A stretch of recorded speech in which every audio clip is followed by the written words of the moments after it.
Extra practice, paper 1, question 4, right place. First, let's watch Rugger Schofield on Shakespeare.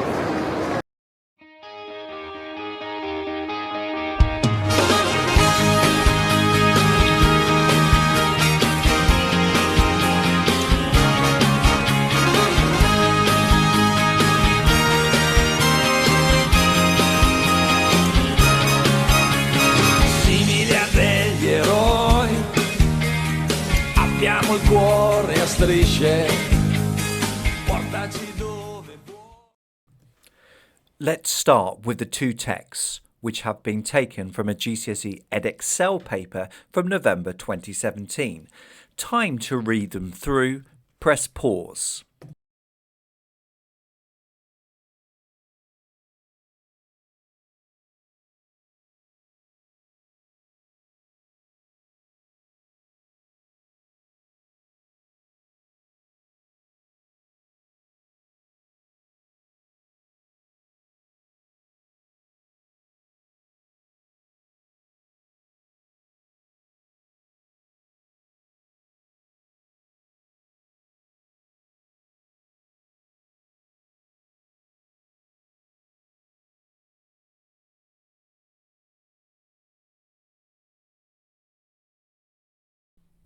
Now for the question.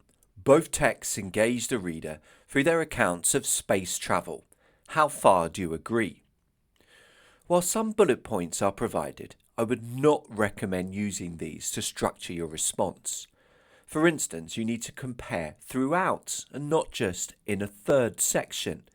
The key principle here is to build an argument which consistently challenges the statement, provides quotations to back up points to show a detailed understanding of the text, and compares every 3 to 4 sentences. Do read this through if useful.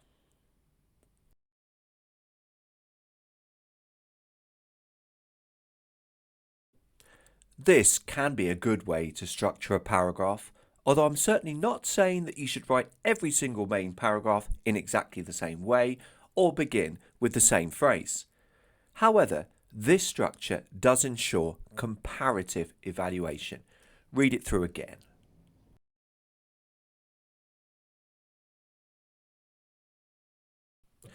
If you follow the advice within those essential and structuring a paragraph grids, you should give yourself a very good chance of getting into the top bands for both AO4 evaluation and quotations and AO3 comparison. Don't zoom in on this just yet, but before writing a response of your own, why not spend longer than you would in the actual exam annotating the extracts in detail? By annotating, I don't just mean underlining lots of quotations, I mean underline key quotations and then jot down some notes about the way a detail within the quotation may engage the reader in its account of space travel.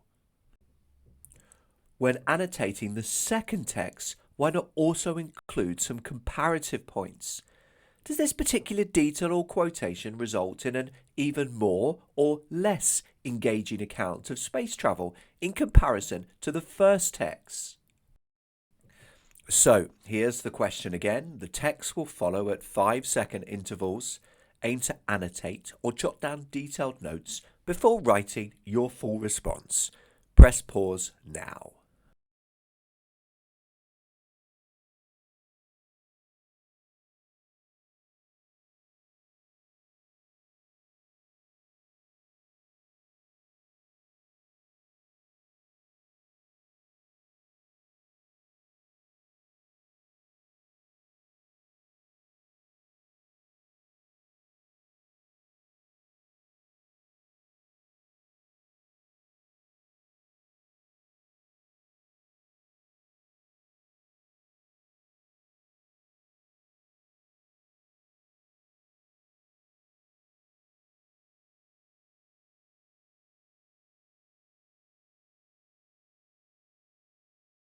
How did you get on? Produce a delicious question 4 response? Let's find out. Compare your response with my model answer. Both texts engage the reader through their accounts of space travel. How far do you agree with this statement?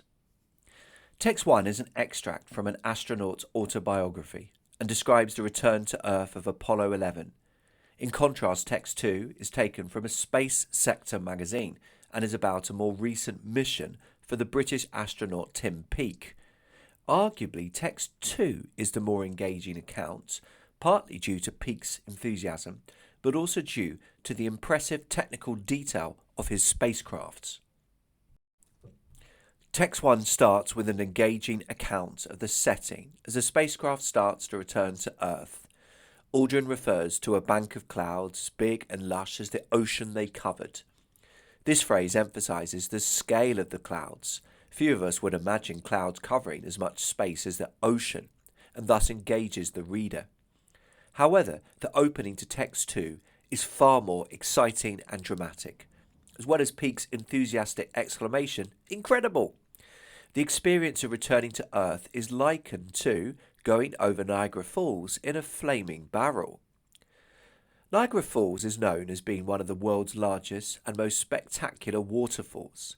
However, the reference to flaming barrel conjures up a stunning image of fire amidst huge drops and sprays, which cannot help but engage the reader in a far more visual way than, for example, the mundane image of Apollo 11 in Text 1 landing with all the grace of an old freight elevator. This image implies the technical limitations and clunkiness of the older spacecraft. The reader may feel that this is rather unimpressive in comparison to the spacecraft in Text 2. In addition, it is notable that the spacecraft in Text 2 entered the atmosphere at some 28,000 kilometers an hour, and that it was able to handle temperatures of up to 1600 degrees. Such an extraordinary speed and ability to cope with extreme heat is enormously impressive. These technical details engage and impress the reader. In contrast, in Text 1, although the Apollo spacecraft is described as a marvel of engineering, there are no such specific details given about speed and its ability to withstand extreme temperatures. Indeed, the fact that the astronauts are left to float for 7 minutes, waiting for the float bag motors to pump air into the float bags, sounds comparatively amateurish and underwhelming. Whereas Peake was able to be helped out of the spacecraft in Text 2, in Text 1 the three men have to wait limply in the water, which is less engaging and impressive. That said, there is an argument that the ending to Text 1 may imply that the space travel was more momentous than in Text 2. Aldrin uses dramatic short sentences for effect. No exclamations, no slaps on the back, no handshakes. The implication is that the men may need time to process what they have just achieved in space, hence the silence and the private thoughts.